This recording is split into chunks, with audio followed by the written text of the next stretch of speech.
Ano ka ay? Ito po ang inyong Mamay Leo.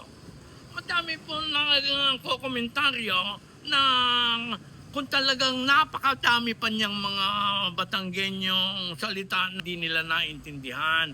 Ay sabi ko, nako, pagkakadami pa niyan. Umpisa natin din sa siya na. Ayun, siya na. Yan ang mga magulang namin lagi ng siya na. Oh, nakapag-ingay na kayo, siya na. Tama na, ibig sabihin. Ang next word, tubal. Ayon, ang tubal ay yung mga maruming damit. Yan, ang tubal. Yung pag ay, ang tubal ka na. Ay, bakit ba hindi ka ba nagpapalit ng damit mo? Ay, tubal na. Ang susunod na salita, babag. Babag.